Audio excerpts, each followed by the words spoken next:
Baik, kita lanjutkan lagi sampai ke mana tadi?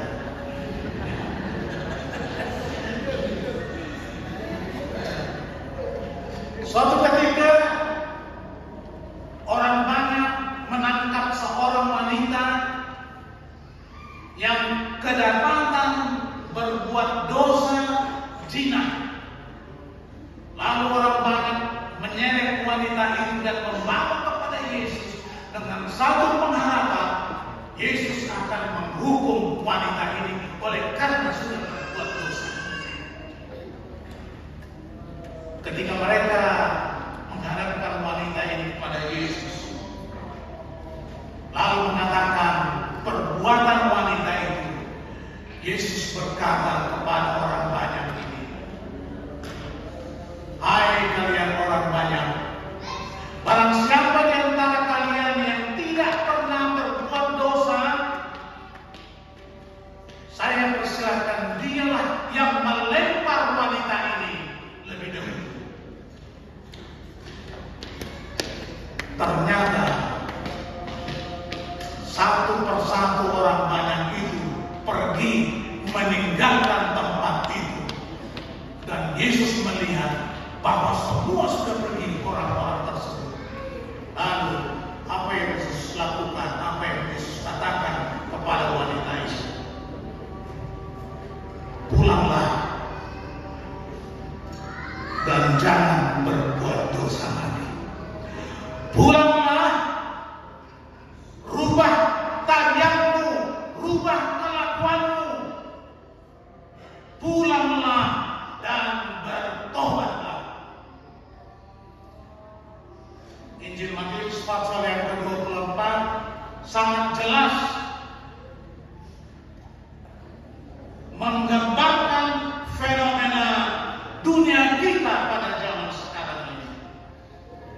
Kejahatan semakin merajalela, peperangan tidak henti-hentinya, bala kelaparan, bencana alam di mana-mana, cuaca semakin ekstrim, ekstrim panas, ekstrim dingin. Saya kira saudara-saudara kita sama-sama mengalaminya, bahkan di tempat kita ini.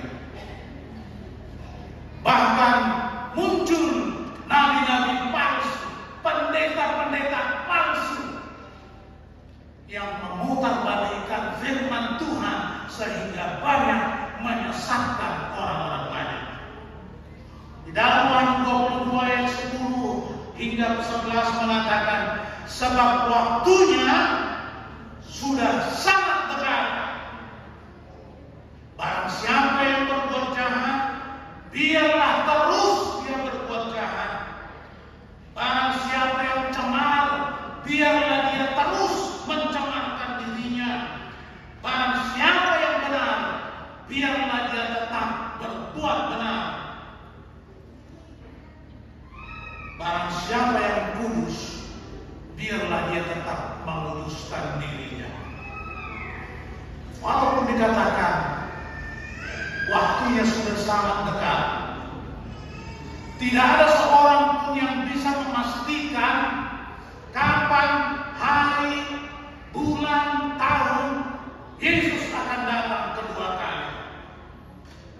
Satu hal yang pasti buat kita hanyalah melihat tanda-tanda yang terjadi menunjukkan semakin dekat kedatangan Yesus itu. Injil Matius mengatakan, bila mana Injil itu sudah disebarkan, dikabarkan ke seluruh bangsa, maka barulah tiba kesudahannya. Bila mana ini adalah suatu persyaratan bahwa kedatangan Tuhan itu akan ditentukan, dipengaruhi bagaimana pekabaran Injil itu sudah akan sampai kepada seluruh bangsa di permukaan dunia ini. Saudaraku, tolong perhatikan, dengarkan baik-baik kalimat saya. Dengan perkembangan teknologi yang kita sudah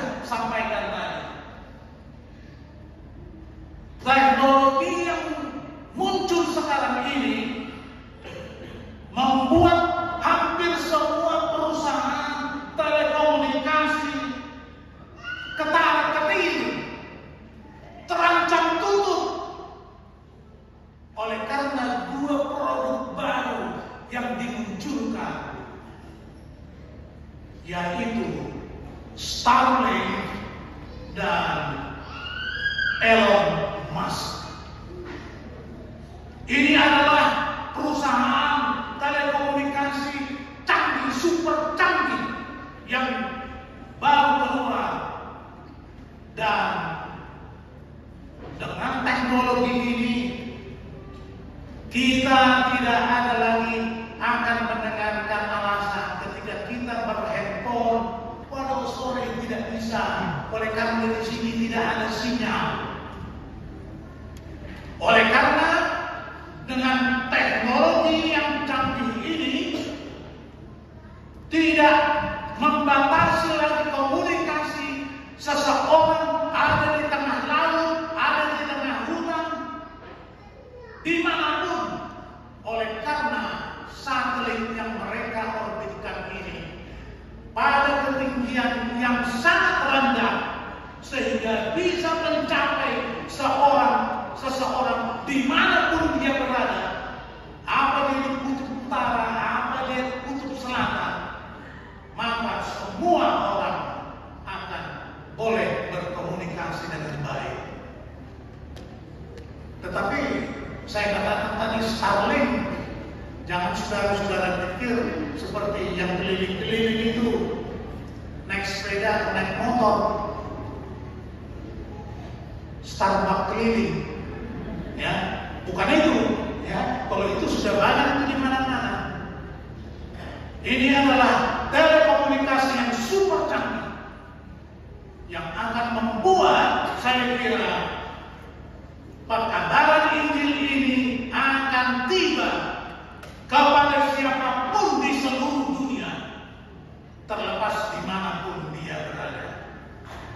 Satu lagi barangkali, secara atau kita perhatikan secara bertahap, bahwa transaksi bisnis di dalam perdagangan, di dalam dunia usaha tidak akan lagi menggunakan uang tunai. Saudara tidak akan ada gunanya taruh uang banyak di dompet saudara, di kantor saudara. Sudah banyak kita kelihatan bahkan di pedagang asongan kaki lima pun kadang-kadang ada yang tidak mau menerima lagi uang tunai, harus digesek, ya. Artinya dunia sekarang ini sedang mengarah ke satu pemerintahan, ke satu mata uang, bahkan mengarah kepada satu agama. Semua orang yang tidak mempunyai chip, fasilitas itu, tanda itu, tidak akan bisa lagi bertransaksi jual beli, kecuali dia mendapatkan identitas tersendiri. Oleh karena bayar apapun tidak bisa lagi dengan uang tunai. Coba lihat di tol, kita tidak bisa bayar lagi uang cash, semuanya harus menempelkan identitas tanda itu. Saudaraku, mengapa kita harus berubah? Untuk apa kita harus memperbaiki hidup kita? Untuk apa kita harus bertobat? Roma pasal yang ke-6 ayat yang ke-23 mengatakan, bagi mereka yang bertobat, upah dosa adalah maut, kebinasaan selama-lamanya. Itulah upah bagi mereka yang tidak mau bertobat. Itulah upah mereka yang tidak mau merubah karakternya, tabiatnya. Dan bagi mereka yang mau bertobat, maka Allah akan memberikan karunia hidup yang kekal dalam Kristus Tuhan kita.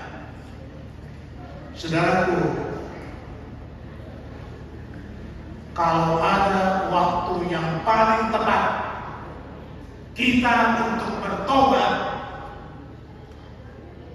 saat itu adalah sekarang ini. Kalau ada waktu yang paling tepat kita bertobat saat itu adalah saat sekarang ini. It's now or never. Oleh karena apa? Kita nggak tahu berapa lama lagi kita hidup di dunia ini. Life is short. Dalam minggu ini cukup kita berduka cita oleh karena beberapa saudara-saudara seiman, termasuk kalau tidak salah di jemaat ini adiknya saudara Silitona yang berusia masih relatif muda, tetapi itulah hidup yang kita tidak tahu kapan hidup kita akan berakhir.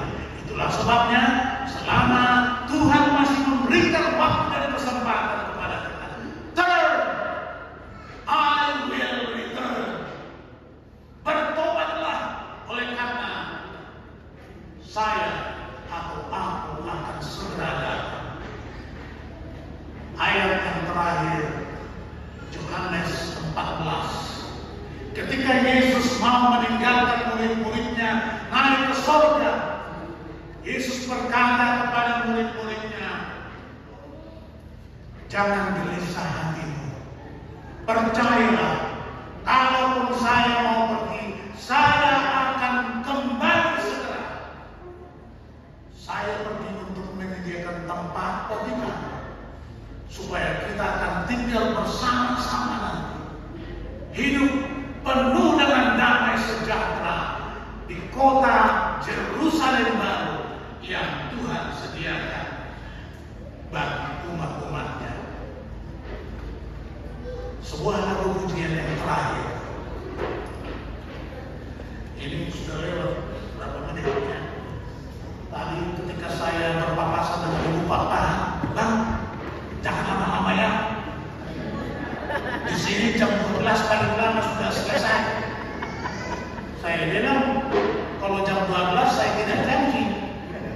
Yang saya bisa janji, saya akan berhenti berbicara kalau khotbah saya sudah selesai. Amin.